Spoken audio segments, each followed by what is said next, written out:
Halo Sobat Pajak, pada video kali ini kita akan membahas mengenai pajak penghasilan dan pajak pertambahan nilai atas penyelenggaraan teknologi finansial.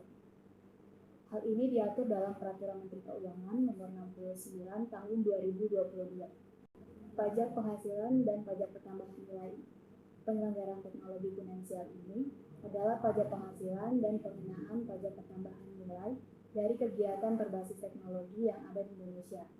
Contohnya seperti pinjaman online, OVO, dan GoPay. Pada saat ini, pemerintah telah mengatur dua jenis pajak untuk penyelenggaraan teknologi finansial. Yang pertama ada pajak penghasilan, dan yang kedua ada pajak pertambahan nilai. Yang pertama kita akan membahas mengenai pajak penghasilan. Pajak penghasilan di sini berfokus kepada pajak penghasilan pasal 23 dan pasal 26. Untuk contoh dari pajak penghasilan ini dapat kita lihat dari transaksi pinjaman online. Di dalam pinjaman online ini terdapat tiga pihak. Yang pertama ada lender atau pemberi pinjaman, yang kedua ada borrower atau peminjam, dan yang ketiga ada platform atau penyelenggaraan dari kegiatan pinjam meminjam. Nah, di sini pemberi pinjam akan memberikan uang kepada peminjam, dan kemudian nanti peminjam akan mengembalikan uang yang telah dipinjam kepada pemberi pinjaman. Nah, peminjaman tadi akan mendapatkan bunga pinjaman yang diberikan oleh pemberi pinjaman dan nantinya akan dibayarkan oleh si peminjam.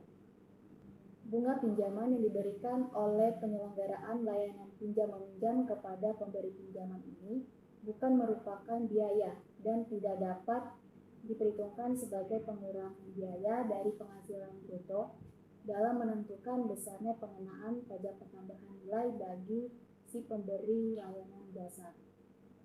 Penghasilan bunga merupakan penghasilan yang wajib dilaporkan dalam SPT tahunan pemberi pinjaman, dan penghasilan bunga yang didapatkan oleh pemberi pinjaman tersebut akan dikenakan tarif pajak sebesar yang pertama dalam PPh pasal 23 akan dikenakan tarif sebesar 15% dari jumlah bruto atas bunga. Nah, ini bagi wajib pajak dalam negeri. Sedangkan bagi wajib pajak luar negeri akan dikenakan PPh pasal 26 dengan tarif sebesar 20% dari jumlah bruto atas bunga. Selanjutnya kita akan membahas mengenai pajak pertambahan nilai.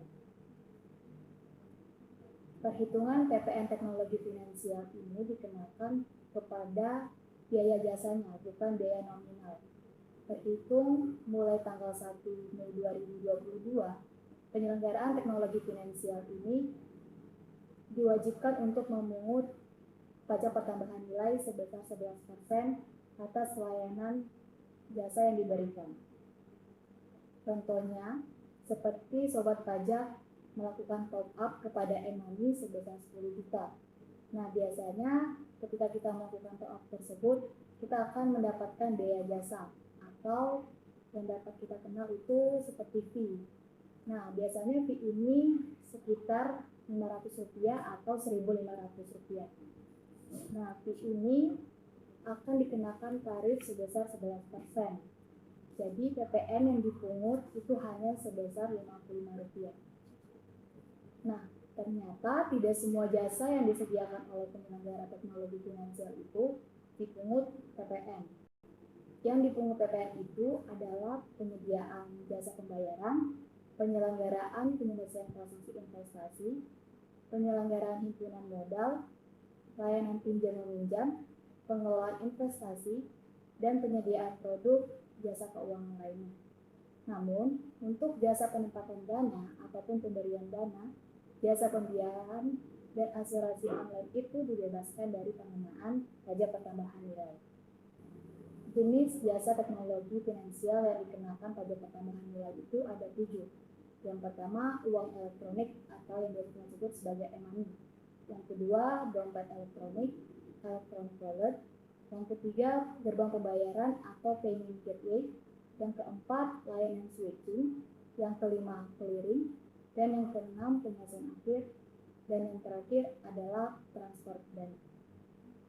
Baik Sobat Pajak, Sekian dulu penjelasan mengenai pajak penghasilan dan pajak pertambahan nilai atas penyelenggaraan teknologi finansial. Jika dari Sobat Pajak ada memiliki pertanyaan ataupun saran mengenai materi tersebut, dapat dicantumkan ke dalam kolom komentar yang ada di bawah. Terima kasih telah menonton video ini sampai selesai, dan sampai jumpa di video-video kami berikutnya.